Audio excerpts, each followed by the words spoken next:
যদি কেউ চান শীতের সময় পাও ধোবেন না, বিশেষ করে অনেকে আছেন এজমার রোগী, তাদের পাও ভিজাইলে অসুবিধা হয়, পায়ে পানি লাগালে তাদের সমস্যা দেখা দেয়। সমস্যা হোক বা না হোক, সর্বাবস্থায় আপনি চাইলে শীতের সময় শুধু না অন্য সময়ও করতে পারেন, শীতের সময় বেশি দরকার, সেজন্য শীতের আমল হিসেবে বলছি। আপনি চাইলে পূর্ণাঙ্গ অজু করলেন, কথার কথা দুপুর বেলায় বা সকাল বেলায় অজু করলেন, হাত ধুলেন, মুখ ধুলেন, মাথা মাসা করলেন এবং পাও ধুলেন। পাও ধোয়ার পর অর্থাৎ পূর্ণাঙ্গ অজু করার পর অজু অবস্থায় যদি আপনি মোজা পরেন এবং মোজাটা যদি চামড়ার হয়, চামড়া মোজা হলে সর্বসম্মতিক্রমে মাসা হয়ে যাবে। কাপড়ের মোজা হলে মাসা হবে কিনা ইখতিলাফ আছে। তবে আমাদের আজকাল যেসব মোজা পাওয়া যায় একেবারে পাতলা, পরলে পার ভিতরে ফাঁকা দেখা যায়, এটা পরে নরমালি হাঁটা যায় না অনেক দূর পর্যন্ত, এগুলো তো মাসা কোনো হওয়ার কোনো সুযোগ নেই।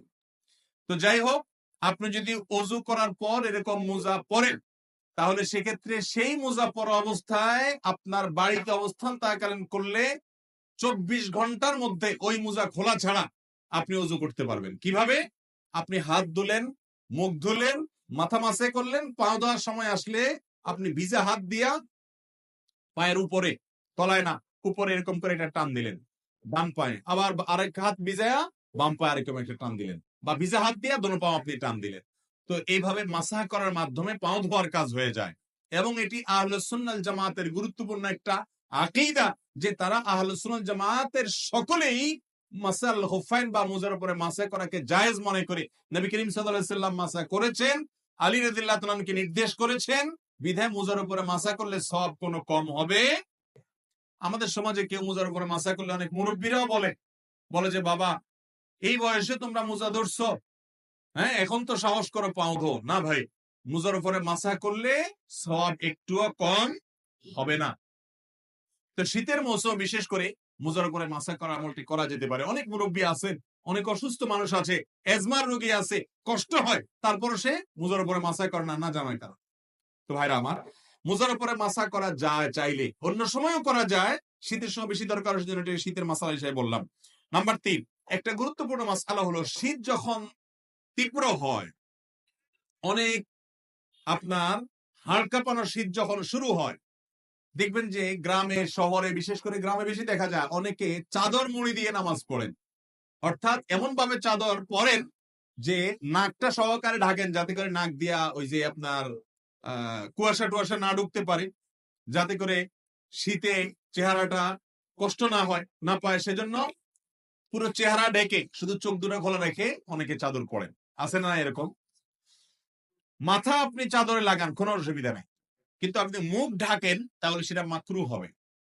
নবী করিম সাল্লাল্লাহু আলাইহি সাল্লাম মুখ ঢেকে সালাত আদায় করতে, নামাজ পড়তে নিষেধ করেছেন। অতএব শীতের সময় এই মাসআলাটা না জানার কারণে আমাদের অনেক ভাইরা আছেন যে এরকম পুরাটা মুড়ি দিয়ে নামাজ পড়েন। মহিলা হোক আর পুরুষ হোক, সকলের জন্য এক মাসআলা, যে শীতের সময় হোক আর গরমের সময় হোক, মুখ ঢেকে নামাজ পড়বেন না, নামাজের সময় মুখ খোলা রাখতে হবে। হ্যাঁ, কোন মহিলা এমন কোন জায়গা যদি নামাজ পড়েন সেখানে গায়রে মাহরাম পুরুষ আসা যাওয়া করে, তাহলে পর্দার খাতিরে তিনি ঢাকতে পারেন, যদি তার অন্য কোনো জায়গায় নামাজ পড়ার সুযোগ ব্যবস্থা না থাকে। কিন্তু সাধারণ অবস্থাতে এটা করা যাবে না। এই জন্য ভাইরা আমার, শীতের সময় মাসআলাটাও মাথায় রাখতে হবে যেন মুখ ঢাকা না হয় আমাদের চাদর দিয়ে। অনেকে মাফলার দিয়েও করে, চাদর না, মাফলারে এমন ভাবে পেঁচায় শুধু চোখ দুটো বাইরে হয়ে থাকে এবং নাক মুখ সব মাফলারে পেঁচানো থাকে। এরকম করলে নামাজ হয়ে যাবে, কিন্তু ত্রুটিপূর্ণ হবে এবং মাকরুহ হবে। অনেকে শীতের সময় জ্বরের কারণে অথবা ঠান্ডা লাগছে, প্রচন্ড সর্দি হয়েছে, এই জন্য তিনি নামাজ পড়েন না। এখন কথা হলো যে আমার শীতের মৌসুমে জ্বর বা ঠান্ডা এমন ভাবে লাগছে যে আমি অজু করতে গেলে অসুস্থ হয়ে যাব, তাহলে তার জন্য নামাজ মাফ কিনা? উত্তর হলো নামাজ মাফ না।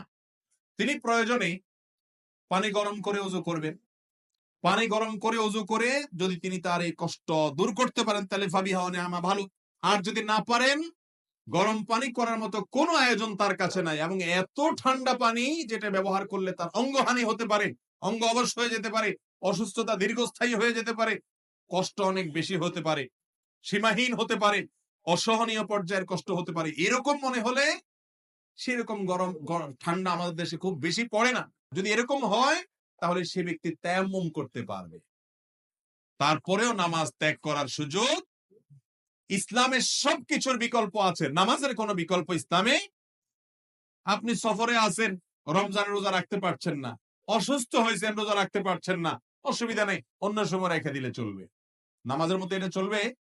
অসুস্থ আছেন আপনি, নামাজ অন্য সময় পড়লে হবে না, ওই অবস্থাতেই পড়তে হবে। দাঁড়ায় না পারলে বসে পড়বেন, বসে না পারলে শুয়ে পড়বেন। আপনি নামাজ হাত নাড়াতে পারছেন না, ইশারা করে পড়বেন, কিন্তু আপনাকে পড়তে হবে।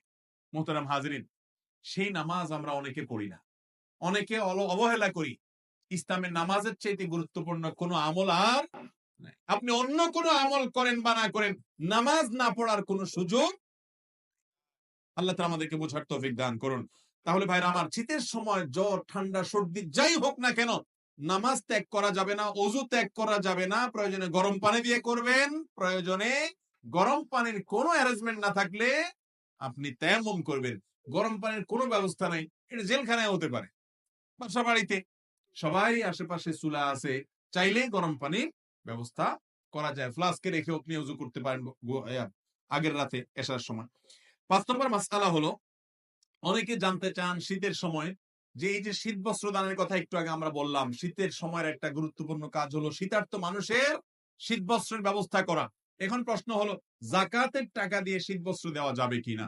এর উত্তর হলো, যাকাতের টাকায় শীত বস্ত্র দেওয়া যাবে ওই ব্যক্তিকে যে ব্যক্তি যাকাতের হকদার, তার শীত বস্ত্র কেনার টাকা নাই, তখন আপনি তাকে শীতের কাপড় কিনে দিলেন, যাকাতের টাকা থেকে এটা জায়েজ আছে। কিন্তু আমরা সুন্নাহ ফাউন্ডেশন থেকে বা আরো বিভিন্ন সামাজিক সংগঠনগুলো যে শীতবস্ত্র বিতরণের উদ্যোগ নিয়ে থাকে, সেখানে যাকাতের টাকা আপনারা দিবেন না। আমরাও বলি যে আমাদের এখানে কেউ যাকাতের টাকা দিবেন না, কারণ আমরা যখন বিভিন্ন এলাকাতে গরিব দুঃখীদের মধ্যে শীতের কাপড় দেই, তখন কে যাকাতের হকদার আর কে যাকাতের হকদার না, এটা এতটা বেছে বেছে দেওয়া সম্ভব হয় না। যার কারণে যাকাতের টাকা দিয়ে শীতের কাপড় দিলে আপনার জানাশোনা কোনো গরিব যিনি অবশ্যই যাকাতের হকদার, তাকে আপনি দিতে পারবেন, কোনো অসুবিধা নেই। নাম্বার 6, একটা গুরুত্বপূর্ণ মাসআলা হলো, শীতের সময় অনেকে দেখা গেল ধরুন শুধু চাদর গায়ে দিয়ে নামাজ পড়ছেন, তো চাদরের ভেতরেই হাতটা থাকে, হাত উঠানো, হাত বাঁধা, এই মুভমেন্ট করা, এই সবগুলা চাদরের ভিতরে করা, কারণ বাইরে করলে শীত লাগে। এই রোগটা আছে না নাই? এটাও হাদিসে পরিষ্কার ভাবে নিষেধ। আপনি যদি এক কাপড়ে, যে কাপড়ে নামাজ পড়েন, ধরেন আপনি চাদরে নামাজ পড়ছেন, তো আপনি হাত উঠানোর জন্য, হাত বাঁধার জন্য চাদরের বাইরে হাতটা বের করে নেবেন। আর যদি জামা গায়ে দেওয়া থাকে তাহলে তার বাইরে করার কিছু নেই, হাতার ভিতরে হাত থাকাই যথেষ্ট। কিন্তু চাদরের ভিতরে যদি আপনি নামাজ পড়েন বা আপনি বড় কোনো কাপড়ে নামাজ পড়েন, তাহলে সেক্ষেত্রে শীতের জন্য ভিতরে ভিতরে আপনি সেরে ফেললেন, হাতটার বাইর করলেন না, নামাজ হয়ে যাবে, কিন্তু এটা মাকরুহ এবং অনুচিত কাজ। শীতের সময় এই কাজটা অনেক বেশি হয়ে থাকে, এটা লক্ষ্য রাখতে হবে। এটা 6 নম্বর মাসআলা। আল্লাহ তাআলা আমাদের সবাইকে এই শীতের মৌসুমে আল্লাহকে সন্তুষ্ট করার মতো আমলগুলো করে যাওয়ার তৌফিক দান করুন। এবং শীত উপলক্ষে যেসব মাসআলার ব্যাপারে আমাদের বিশেষ যত্ন থাকা উচিত, সতর্ক থাকা উচিত, সেগুলোর পরে আমরা যেন বিশেষভাবে সতর্ক থাকতে পারি, যত্নশীল থাকতে পারি। আল্লাহ তাআলা আমাকে, আপনাকে, আমাদের সবাইকে আমল করার তৌফিক দান করুন।